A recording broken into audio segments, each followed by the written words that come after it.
Hello everyone, welcome back to the Christ MotoGP Podcast. MotoGP is back this week with Sepang shakedown test, and can you believe it? Where does the time actually go when you think about the off season? We're already straight into track action, and joining me as ever is Lewis Duncan and Pete McLaren. We're here to talk today about improvement. Which manufacturer will improve the most in 2025? It's really just a kind of prediction, or what we know now, as teams have kind of started saying about how things are going over the winter, and who we think will be the biggest improvers. I think we'll start with Ducati because, I mean, how can you improve on what they did last year, Pete? It's going to be a tough ask. I think that the key point is 24 bike to 25 bike. Is the step going to be as big? They don't think it's going to be a biggest jump compared to 23 and 24. That's due to the rear tire, obviously. But what do you think that Ducati's biggest improvement will be in 25? Yeah, it's hard, isn't it? It's a bit like these most overtakes, isn't it? It obviously, you get more overtakes if you qualify at the back of the grid, and it's a bit like that talking about Ducati and making big improvements because they're the guys at the front that everyone are trying to beat. It sounds very much like an evolution, doesn't it? That they'll be looking to just improve upon the 24. There's no major changes that we know anyway with the tyres this year, and as you quite rightly say, that was what shook things up last year, wasn't it? With the 23 guys on the 23 against the guys on the 24. So we're all expecting, or certainly VR46 was speaking on the weekend at their launch. They're not expecting to be a massive step. They're going to have one of each bike, of course, aren't they? They're going to have a GP25 for Digia, a 24 for Morbidelli. So they were asked, what do you think the difference is going to be? How big a step do you think it will be? And they certainly think that they'll be more similar. The bikes will be more similar in performance. They did also say that, look, we haven't seen the real GP25 yet. They made clear that the bike that was on track at Barcelona, it was sort of a mix. It was a mix of 24 bike with some 25 parts. And they don't really know where the 25 bike is better yet, because they said that Gigi doesn't give anything away, even to them. So they said they'll know when they get to Sepang for the first day of the shakedown on February the 5th. So that's when they'll know, or they'll have a meeting with Gigi and he'll run through, look, this is the new bike, etc., etc. So, it looks like it should be closer between the Ducati riders, but on the new bikes and the old bikes. Obviously, last year, I mean, Ducati won all but one Grand Prix, didn't they? So, improving on that is going to be difficult, but you wouldn't be surprised. I mean, it's not impossible to sweep every race this year, is it? With the lineup they've got, and if they do just make the 25 better in a few areas, then they really are the manufacturer to beat at the moment, aren't they? And I think any improvement that Ducati make, and they're sure to make some improvements, they're sure to have some ideas. We know from the chassis, don't we, that Pecco tested at Misano in the autumn. Right. That they didn't race. I mean, he said that was an improvement and was looking forward to having it. That would, of course, be on their testing program now, won't it? So we know there's things on coming in. The engine, of course, will be improved because it's the last time they can modify it before the engine freeze begins for the next 2 years. Gigi said they have a completely new fairing, as we mentioned previously at the launch. So they've certainly got new parts in the pipeline that they can be confident are going to make a difference. Exactly how much difference we'll have to wait and see, but certainly I think from where we are now, Ducati are the manufacturer to beat, and the factory team has the riders to beat at the moment. Yeah, I think when you look at the machine, I don't know how you can make it better, Lewis. It's like Pete says, to win every Grand Prix, well, 24 and 23 obviously together, but apart from one, I mean, you only have to improve by one more Grand Prix, really. And it's so hard when you think about what they did last year and how not easy it looked compared to the rest. But like, it seems to me that the only thing they're weaker in, and I think we touched on it last week, Lewis, in our separate video, rider lineup across the whole of their pool. There's more emphasis on the factory, definitely now, compared to last year when you had satellite teams that were stacked with Jorge Martin, Marc Marquez. It's really of the point now where you see the emphasis is really on the factory boys, isn't it? And that's the place where maybe they're going to improve even more in their factory team compared to previous years, for example. Yeah, it's a good point, Jordan. I mean, you look at that stable, and you've got a proven race winner in there in Franco Morbidelli, but he so far hasn't really shown anything like that form on the Ducati. We don't really know if Fabio Di Giannantonio's winning Qatar a couple of years ago is going to just be a one-off, or if that was a genuine sign of things he can build on. So there is going to be this emphasis on Marquez and Bagnaia at the factory team. I think Ducati hasn't shied away from the fact they know this is going to be probably a harder year. They know that by bringing in Marquez, they have weakened themselves in terms of the numbers of the bikes. They know that the rivals are going to get better. They've gained really good riders. Aprilia's gained Jorge Martin and Marco Bezzecchi, both proven race winners on Ducatis. Of course, Martin, the world champion. KTM's got, Bastianini, another proven race winner on a Ducati. And brands like Yamaha are kind of in the ascendancy and have, a top 3 talent in Fabio Quartararo there. So if, any step forward is likely to then be magnified by Fabio's kind of his talent. So I think Ducati knows it's going to be a tougher year. Gigi spoke about at the launch that they don't have to do anything silly with the bike. They're in such a good position. They don't need to just throw parts at it for the sake of it, which is a luxury because if you look at their rivals, in a sense, they all do. They have to really start throwing things at it because there is going to get to a point as well where probably everyone, barring Honda and Yamaha, but even them to a certain extent, whatever they run this year for the whole package is going to be what they're going to run in 2026 because at some point all development's going to have to go on 27. So Ducati's got a luxury there in that it's got a very, very elevated platform compared to its rivals. Whether they can take, they will take a step forward. It's probably not going to be as rapid a jump between 23 and 24 as we saw last year, but a big factor of that was the rear tyre. But again, Ducati's advantage this year is probably going to be determined by how the others get to grips with that tyre because most of them didn't. And there's a good point. There is a question mark there to suggest that if they couldn't figure it out last year, they might not well be able to figure it out this year. Nobody. It's not really often you see someone have an advantage like that the others then don't seem to unlock. We spoke about it a few weeks ago about Honda with the seamless shift gearbox. It's a very clear thing that then others were like, okay, we need to do that now. We need to develop that. Ducati comes with aero. Others are like, okay, we need to follow that path, and eventually everyone kind of comes up with similar concepts. Or some are better, some are not as good. Nobody figured it out last year, and that's the big question mark coming into this pre-season is have they finally been able to figure out what Ducati's secret was in terms of unlocking the potential of that tyre? Yeah, I'm interested in the 24s, Pete. Do you think there'll be more GP24s fighting at the front this year?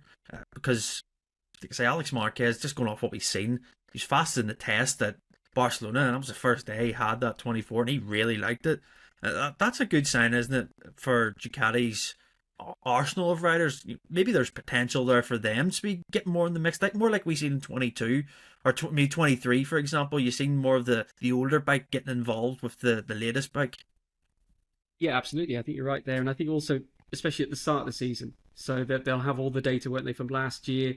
The guys on the GP25 will still maybe be testing some parts, still getting to know it, still finding a setup, whereas they should be able to hit the ground running. And if there's one advantage being a satellite rider, it's that you don't have a lot of parts to test. You can just work on setup. Well, when the factory guys are trying all these new parts that we've all just been talking about, the satellite guys, they're going to approach these tests really. They've just got setup to work on, haven't they? And the tyre, as Lewis quite rightly says. So, the interesting thing, because MotoGP is so close, isn't it, in the timesheets, they only have to find a few tenths of a second a lap, and you can make a big jump. And if you find that, exactly as Lewis says, if you find that by working out the tyre, you can transform your results.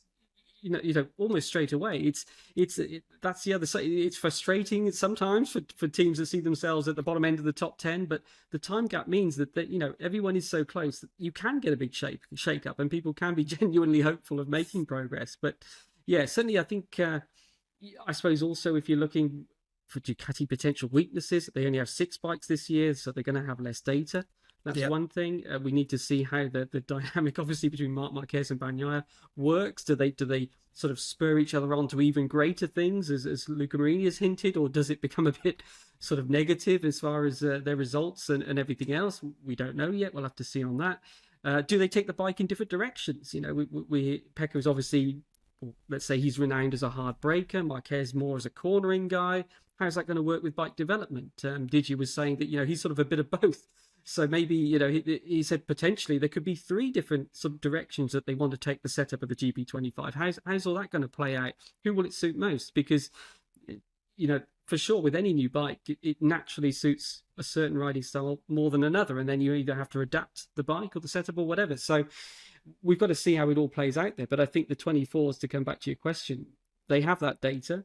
As you say, the Alex Marquez example of jumping straight on it, Yep. and being so quick is a really positive sign. And yeah, I think there's no reason to believe that we can't go back to what we saw in 23, wasn't it? With those guys really, you know, taking the fight to the factory guys in a lot of races. So let's hope so, because it's always good to see that, isn't it? The satellite guys beating the big stars, shall we say?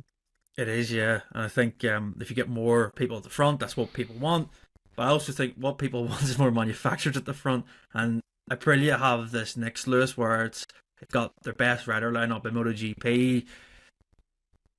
Struggled last year with, I don't know, there was a number of things. The heat problems they had at certain races, inconsistency throughout a weekend, strong on a Friday, nowhere on a Saturday and Sunday. But they've got the world champion right now in their stable. That is a key starting point, isn't it, for how they can develop their bike? Yeah, 100%. I mean, it will be a bit of a double-edged sword for Aprilia, because, you know, we've only so far seen Jorge Martin on the best bike, and he was obviously very much a cut above the rest along with Pecco last year. But, you know, how much of that was kind of elevated by the GP24, we're going to get that answer this year, I think.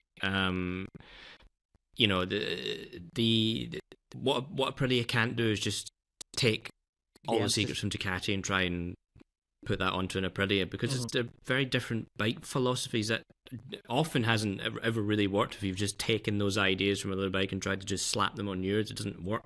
In fact, Aprilia is kind of an example of that with its aero. You know, it's tried to be aggressive like Ducati has, but that seems to have done something with the packaging of the bike that's caused all these heat issues, which you know, are long standing. It's not just a couple of years they've been talking about this. You know, this is 6-7 years almost that these problems have been, you know, have been affecting it. So, you know, that's going to be the critical thing. I think Jack Miller spoke about this at KTM, where he said, you know, I told KTM about what Ducati was doing, but there comes a certain point where they have to actually build parts and put them on the bike. And, you know, that's what, you know, Aprilia is going to need to do. They're going to need to obviously take that information, but they're going to have to make their own developments and develop the philosophy that they already have with the RSGP, which is a solid enough base package. We've seen that it's capable of winning Grand Prix. It has done for the past 3 years. It's, you know, overall it's a pretty good base package they've got.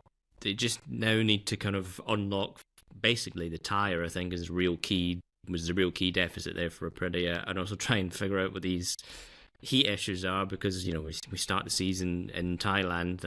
That you know, will expose those problems pretty big if they're still there.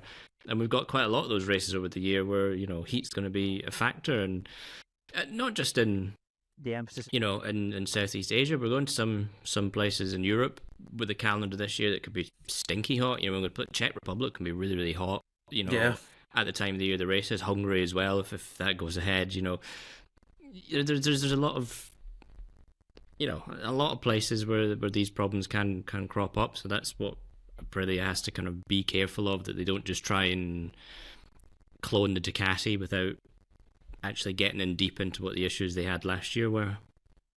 Yeah, I think you're spot on. And it's always like the theme that we've kind of had with Aprilia and discussing maybe the past year and a half. It's like a window. Ducati's window is massive. Aprilia's is tiny, but once you get into that window, it can exploit the Ducati so well. I've seen that in previous years. How do they get back to having that success they had in 22, 23, where at certain tracks like Barcelona, for example, they were so much faster than Ducati at times? It's like, well, imagine you could do that over a few strings of rounds and you can get that consistency. That's what I think they'll be looking for, just to get into that sort of groove again.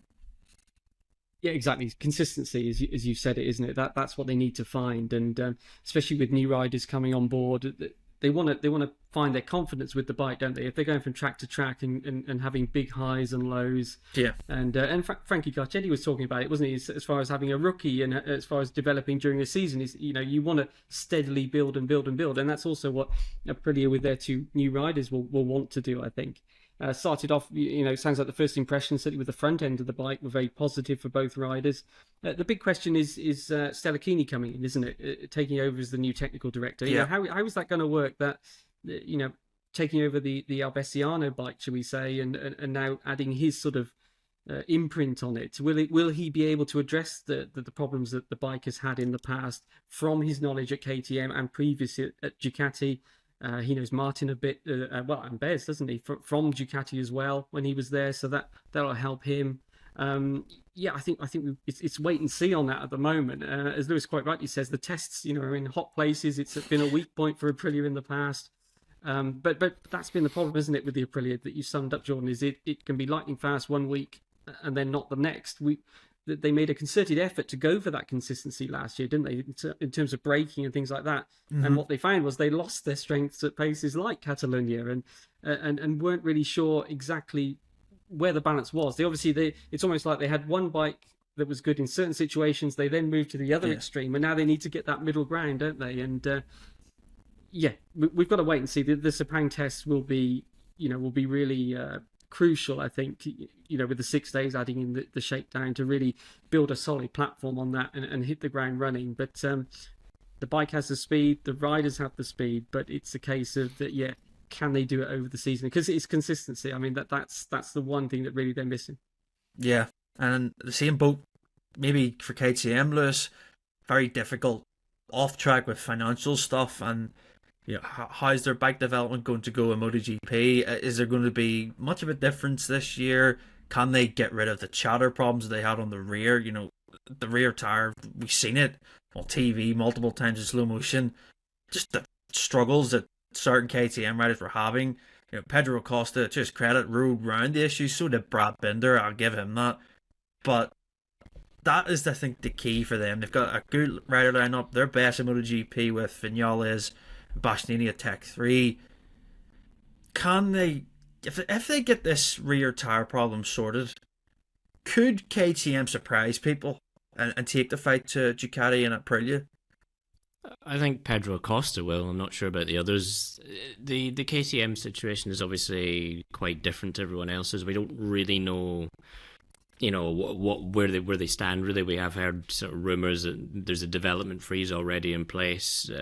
KTM's spoken about, the base 2025 package that they've tested previously has been defined, so that's what they're working with. How much more, whether that's just going to be a case they're going to bring it to testing now, excuse me, they're going to bring it to testing now and just that's it, just fully just run what they brought basically and hope for the best. Remains to be seen. Certainly if they can get on top of the tyre issues, then you have to expect Pedro Acosta to be there. I'm not really sure about the other three, honestly. You look at, Brad Binder's a consistent rider, but he hasn't won a Grand Prix since 2021, and he hasn't really won a Grand Prix in normal conditions. Let's not forget that fact. His Austria win was sensational, but was in funny conditions. The Czech Republic won his debut and was in funny conditions as well. The track was a wet track or the run and dry conditions essentially. Remember just how poor the grip was that day, and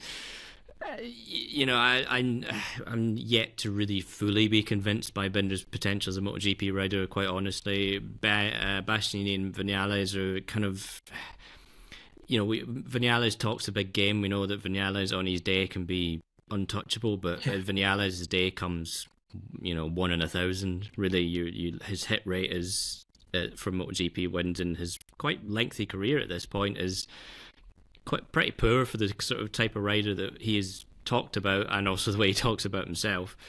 Bastianini as well we need to see, because really his stint on the factory Ducati, yes, there were some injury problems, but even last year wasn't brilliant. There was a couple of flashpoints where everything clicked and he was mega, but those were few and far between, and KTM doesn't need few and far between. They need consistent results if they are to it's really survive.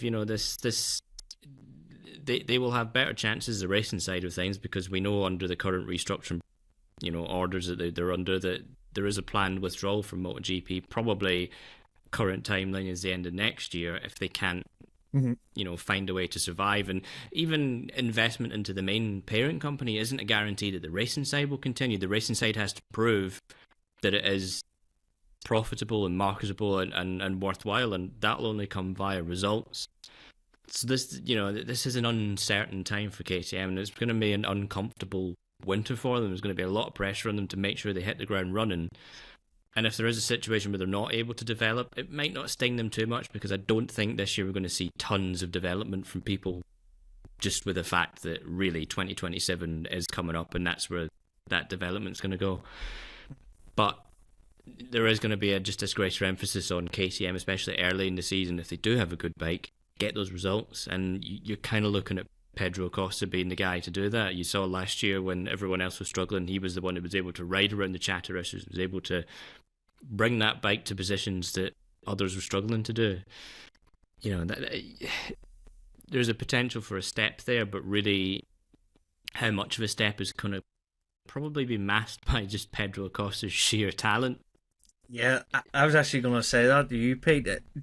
It's his second year, and he's getting a chance to go to tracks that he's already been to again on a MotoGP bike. And he was so good, like Lewis says, at the earlier rounds of the year. I think he had maybe 4 podiums in a row in the sprints, for example, from like round 2 to 6, and he looked great. And obviously what's happened off track with KTM and how things are, do you think he's going to try and maybe put them on his back and try and carry them forward? Because I think he's going to surprise so many this year. I think he's going to take another step, because he is that special talent. And I've seen some unfair criticism of him, which maybe is fair for Christ out of the lead and stuff, but as a rookie on the KTM, it wasn't a Ducati, he showed something there. And when you see a rider like that, you have to think that with another year of experience, he's going to get even better, surely. Exactly, yeah. He's bound to make a step, isn't he? The big question is, how much of a step is he going to take, and how big a step is the bike going to take? Given all this uncertainty that's going on in the background as well. And as you guys quite rightly say, development will be a question mark with all of the KTM riders, because they've all been signed, haven't they, in theory, as 4 factory riders and everything else, and you're all going to get the latest spec bike and everything. Well, they're going to want to know that the bike is going to be developed, and how things are going to be affected by what's going on at the parent company and everything else. As Lewis was saying previously, we saw how in the early rounds of last year, Ducati, once they got the tyre issue sorted, they took a major step, didn't they? Well, they got it sorted by sort of working on it and development and everything else, didn't they? And so it is important that development, especially in the early rounds, it can sort of set your season up, because that was the moment where they broke away from everyone else, wasn't it? Brad Binder began the year with 2 runner-up places, and yet never seen on the podium again. I mean, that was how much things changed after Qatar. But I mean, for KTM, they've got a lot of dark horses, I suppose, in a way, haven't they? Acosta being the obvious guys. As far as potentially a title contender, as again we're speaking before the testing has begun, but certainly he's got the talent to do it. As you say, Jordan, the experience now, a year under his belt, keeping the same crew chief, of course, moving up. I think he's bringing a few mechanics and engineers as well, isn't he? Not just Paul Trevathan, but moving across to the factory team. He's going to be one to watch. It's amazing to think only a year ago it was at the shakedown where really he stood out, didn't he? I mean, he'd done a good test at Valencia, hadn't he? It'd been good, but not, I would say, outstanding or great. But he comes to the Sepang shakedown and outpaces Danny Pedrosa, Paul Espargaro on the same bike, and goes quicker and quicker and quicker over those 3 days. And it was at that point that I think people really understood, he's the real deal. And as you say, then the season began, and bang, straight away he's almost on the podium. Okay, round 1 wasn't there, but he was a podium contender from pretty much round 2 onwards. So let's see what he can do. But certainly there is this question mark, isn't there? The KTM launch is at the end of this week. Lewis will be covering that for Crash. So, we'll hear more, I guess. They'll have to say more about what the situation is, because we're all waiting to hear, aren't we, how the racing project will be affected by what's going on and what the plan is for the future. So surely something more will come out at this launch. I think it's Thursday, isn't it? On Thursday. So that's both the factory team and Tectoir, which again is trying to present that, all Red Bull, KTM, all factory bikes. So I suppose take twice to talk about them. Vinales, Bastianini. It's hard to know, isn't it, with those guys? Both multiple race winners. Vinales. He reminds me of Marco Melandri a bit. Vinales. Where almost when you don't expect things from him, he'll pull something out the bag and kind of shock everybody, won't he? And yet when everything is there, at his factory Yamaha days, it doesn't seem to happen. So certainly he seemed to like the bike at the Barcelona test, but let's see if he can carry that on a very different track. Sepang, very different conditions anyway, at Sepang, and build from there. But certainly, a lot of question marks at KTM, as I say, mostly off track at the moment. But they need to, as Lewis said, hit the ground running really and try and settle things down, isn't it? For the riders, for the team, just for everybody. You get a solid test in at Sepang, or 2 tests if you want to split it during the shakedown, and be competitive, and then have something to show the potential investors and everybody else that, look, let's keep this project going. Yeah, exactly. And just your point about Vinales and Bastianini, I'm going to drop our colleague Alex in it here. He said to me last year, he said that KTM essentially sent the 2 same riders, because Bastianini and Vinales are kind of similar, and you think about the potential is so great, but they don't deliver it majority of the time. But when they do, as you say, they're pretty much unbeatable when they get it right. And that is a key for me, for our fans and listeners. Keep an eye on them too this year, and to see how they adapt with the KTM, because let's be honest, Bastianini, his Barcelona test, I mean, he completely wrote one off in the gravel trap with a crash. It didn't look the most comfortable out of all the KTM riders. Vinales, to his credit, did look better, but it's whether you can get that over a whole season.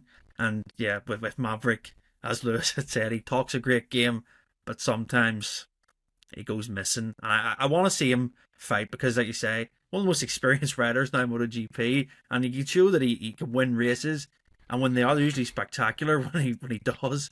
So let's see if he can win another race for another manufacturer. But I want to see him consistently be there, and I think that's my expectation for Maverick this year, or I'll hope anyway. Honda and Yamaha, we'll start with Yamaha, Lewis. Difficult. They're better than Honda for sure, I think, compared to what you've seen last year. But there's the conundrum of engine characteristic. This has been brought up plenty of times. Pete, you can expand on it after. What's their direction going to be for the next 2 years? Do they want to put everything all in, or do they want to focus on 27? Do you think, Lewis, that 27 is the key here? Or will they want to just take a bigger step than they did last year? Obviously, yes, but is it going to be achievable? And as I've said before, I think you can't go into 2027 without having a good sort of foundation from this rule set. If you're trying to develop a new bike while at the back of the grid, you're gonna struggle. I think there's this kind of myth in motorsport that these big rule resets tend to help smaller teams or struggling manufacturers or whatever. But if you actually kind of look back over history, it's not really the case. One of the kind of more famous examples is obviously F1 in 2009 with Braun GP. Yeah. But people forget that that was Honda. That was the might of Honda who wrote off the entirety of 2008 to focus fully on those regulations, and interpreted them slightly differently to everyone else, to the point where they were challenged legally, with the whole blown diffuser thing, and then everyone else caught up. There's the small teams are still the small teams, as we pointed out at the time. Williams had the same double diffuser; they weren't winning races. So,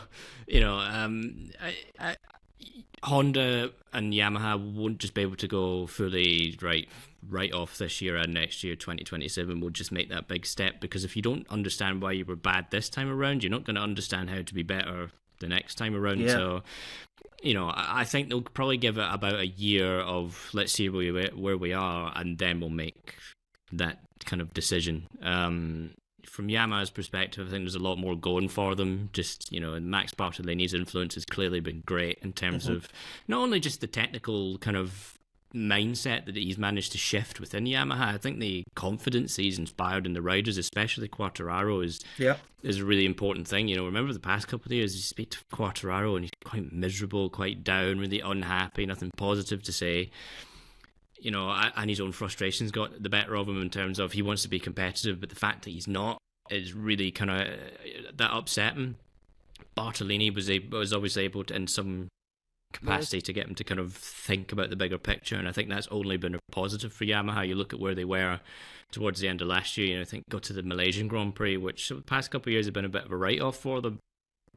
Both bikes were comfortably inside the top 10. They had their best race of the season.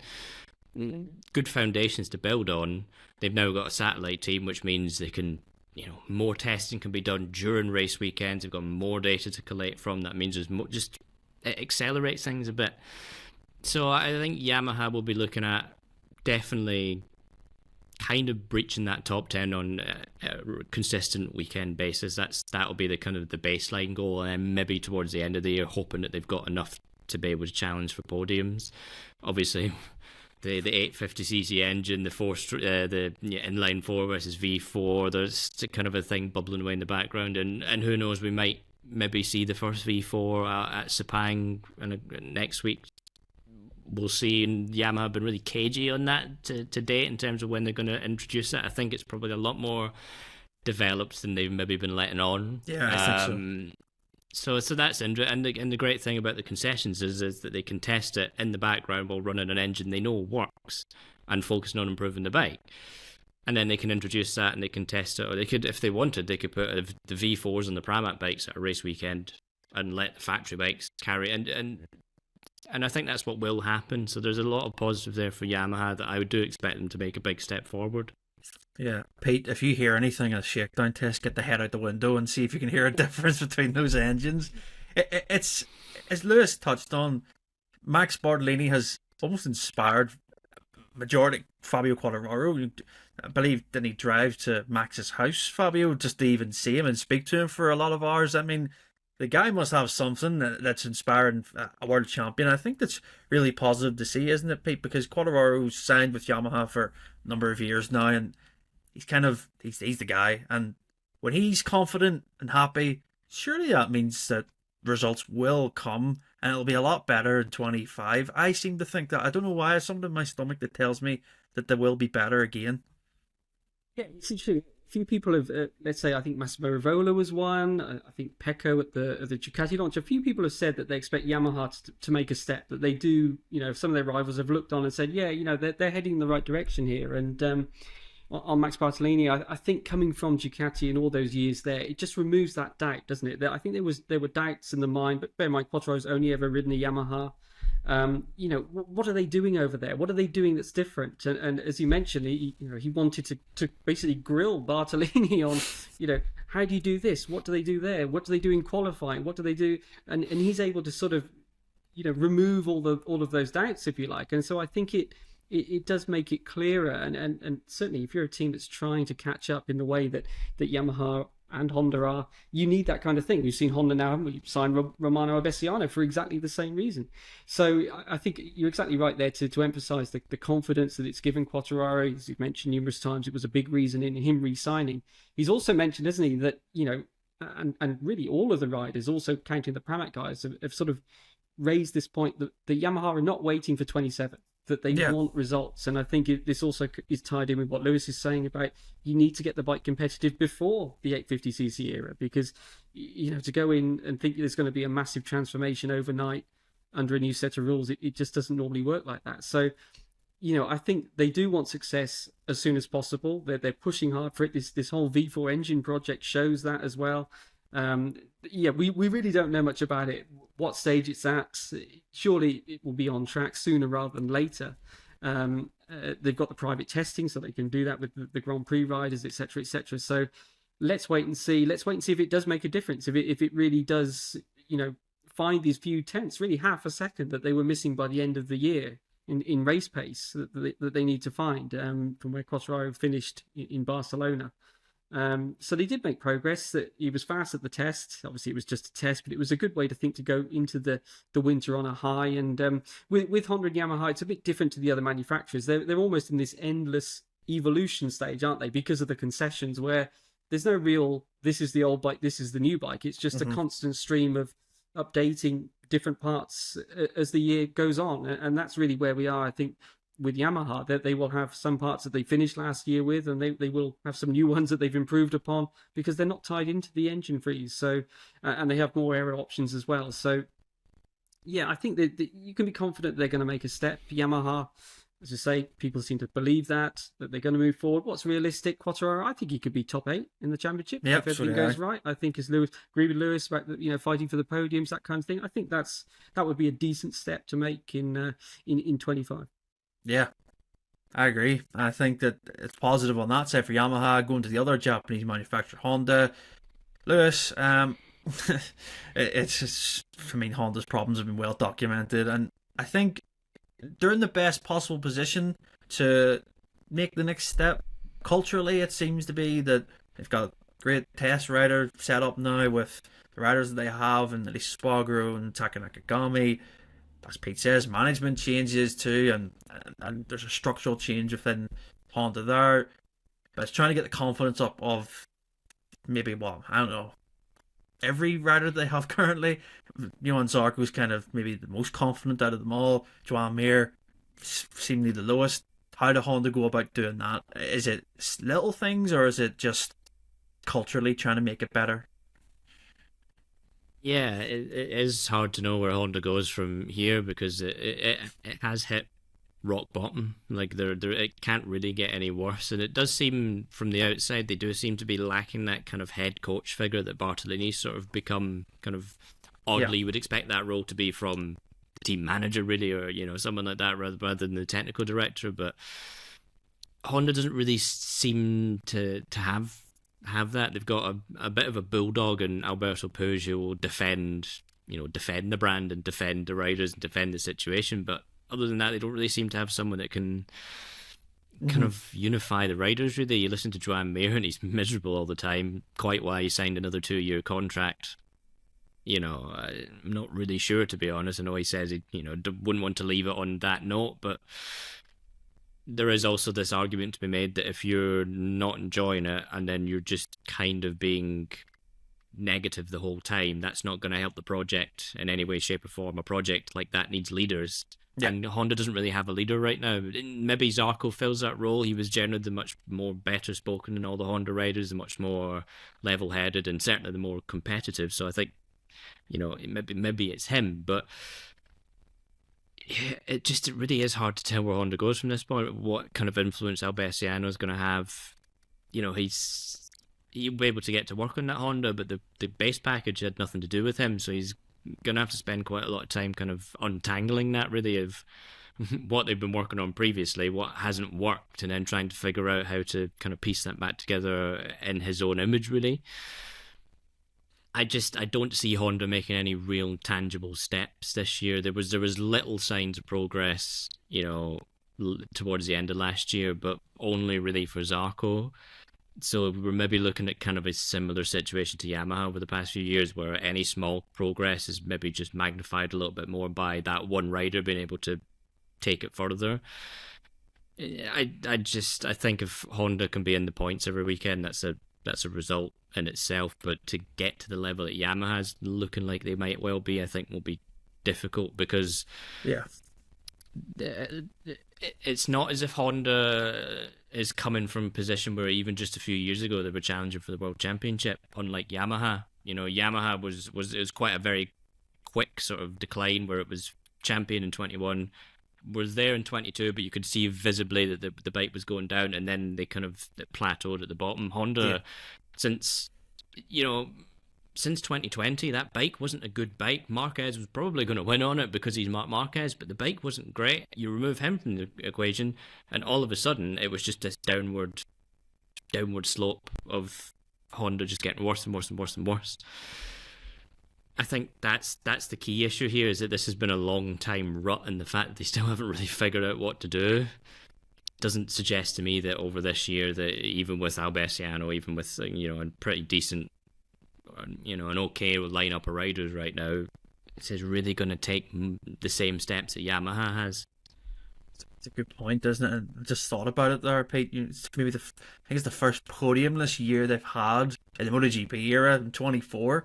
You've going back to even in 2020, Alex Marquez and stuff got podiums on the Honda, and Marc Marquez was getting podiums right up till he left, essentially, in sprint races and stuff in Valencia in 23. Results just aren't going to change. A one-off result isn't going to change Honda's fortune. I think, you think back to 23, they won the race with Alex Rins at Coda, which was, to be honest, it was quite a shock to me when he won on it. He loves Coda, but to win on that bike against the Ducatis and stuff, that was almost a one-off. Those results aren't going to change their fortune. It's almost, they're going to have to, I think, aim for top 10s, isn't it? That's really the goal, because even thinking back to last year, Alberto Puig said that they wanted to get top 10s in the first half of the year and then try and progress up further. It just didn't happen at all. It's difficult to pinpoint where that change is going to come from, but like you say, could Albiciano be the key here, and how much influence is he going to have in his first few months at a new team? That's the big question, isn't it? Really, is how will Albiciano and Aleix and the crew chief Antonio Jimenez, how will that trio, how much influence will they have on the development of the bike? That's the key thing. It's one thing to bring people in. We've seen that Honda have hired a lot of engineers and working with Calix and Ken Kawuchi and everybody else over recent years, but it hasn't really transformed the fortunes of the bikes, as you guys have said. I mean, the first thing I have to say is that the key for Honda to begin with will be not to take the step back like a year ago. That was really what sort of ruined the first half of the season, if you like, in terms of results, was that sort of wrong direction during testing, wasn't it? And they should, if they can pick up where they left off at least, then that will put them in a better place to begin with. And also having the riders with more experience of the bike, Zarco and Marini in their second years on the bike, should also help with that, shouldn't it? You've got Nakagami coming in with on the communication side, as we hear. Hopefully that will also improve. Marquez, I think at Ducati launch, he was saying that was one area where, when he was asked what's the difference between Ducati and Honda as a factory rider, and he said really it's the communication thing. He was emphasizing how Gigi Dall'Igna really ties all the things together at Ducati on the communication side, and how they make the most of everything that's going on there. So yeah, it's those kind of areas that they need to make a step in. It's it's hard to expect amazing things. I suppose looking at it, if you're looking at biggest improver, they have the most potential to be the biggest improver. I mean, where were Mir and Marini? 21st, 22nd in the championship. I mean, So I mean, if everything went great, so they could easily make 10 places up, couldn't they, this year, if they end up making a big step. But it really does come down to what kind of foundation they will get after testing, I think. And with this influence, we've seen Aleix has already been out as testing this year. He had a few tests last year. Albeciano's come on board. It will know after, I think, the Sepang and Borum tests, how big a step, what kind of step even, that they're going to make. Is it just going to be a gradual plugging away? Yeah. Or are they actually going to make a real leap forward from this sort of new direction? And, understanding that Albeciano brings of maybe there is something of looking at the bike and going, well, hang on, you need to do it like this, and it will give them a couple of tenths a lap. That's always possible, and with it so close, that could make all the difference. But yeah, I think really, I mean, the top Honda 12th place in the championship would be a good result if they can manage that. I mean, where was Zarco? 17th, I think. Yeah. So I mean, that would be 5 places higher. So yeah, I think realistically, that's what they're looking for this year. I think, as you say, you can always have one-off results in MotoGP. We've seen it with, like you say, Rins at Kota. We've seen it with the Aprilias and things like that. You can that's why people love racing, as Nicky Hayden always said, wasn't it? Is because you never quite know what sort of craziness can happen when the green lights go out. But realistically, I think they've got to look at making a step and just step by step. But the first thing, as I say, is not to take that step back that really hurt them last year. Yeah. Lewis, anything to add? Yeah, and just picking up on Pete's point there about the one-off thing we saw last year when there was kind of special circumstances, that what Honda could do was minimal. I mean, Thailand is a perfect example. That was its best Grand Prix result, and wet conditions and all it could manage was 8th. That I think that kind of shows the extent of the hill that Honda has to climb on. Whereas you think on pure performance, a Yamaha was fifth in Malaysia, 6th in Malaysia with Quartararo, 6th and 8th, I think, with the two riders. That's what we're kind of facing at this point in time. Is that's the hill that Honda has to climb. And it's worth pointing as well that we talk about Yamaha with V4, etc. Honda has a V4. Honda, if anything, Honda is very much more in line with Ducati and KTM and Aprilia than Yamaha is, and it is a step behind Yamaha. So that does come back to a personnel thing, and as Pete says, if they have brought in all these additions, and maybe that'll help energize things. I think Aleix coming in as a test rider, he could very well be that kind of head coach figure that they really need to try and galvanize him. Of course, he was kind of nicknamed the captain at Aprilia. Maybe that's just something like that comes to help them. But yeah, I think I think there is more pain ahead of Honda before things do get better. Yeah, I tend to agree there. And just want one word answer. Who do you think is going to be the biggest improver this year of the manufacturers? Pete, I'll let you have your say. Actually, if we're talking about biggest improvers as far as their positions, yeah, I think they're poised. Let's not forget Alex Rins as well, and they've got Oliveira, Jack Miller coming into Pramac. Okay, it's their first year on the bike, but again, more data. They're going to have more data, which in turn is going to help Quartararo, who's been their real leader, isn't it? It's going to help him even more, just having those guys. So yeah, I think potentially Yamaha could. Lewis? Yeah, Yamaha. I think everything we've seen over the past year really has just been positive upon positive upon positive for Yamaha, and I think that will continue. And like I said earlier, they have this AAA talent in Quartararo that the bike will take one step and he'll bring out a second step, because that's the type of rider he is. We've seen that time and time again with him, and I think that's. We talk about all the behind the scenes changes and obviously what the changes to the bike. One of the key things that Yamaha has over Honda and over every manufacturer is they've got a rider like Fabio Quartararo, who is he in terms of class and talent, he is up there with Marquez and Bagnaia right now in this current generation. Yeah, good point. I was going to say Yamaha as well, but just to be different, I'll pick my second choice. I think Aprilia. I think the key they always needed, I think, was a top level rider, kind of similar to Yamaha in this sense.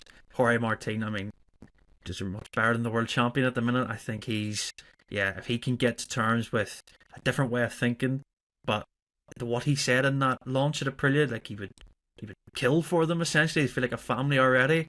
If you've got that mentality of a family atmosphere and everyone's behind you, kind of what he didn't have at Ducati, I think what can this actually do for him as a rider and confidence?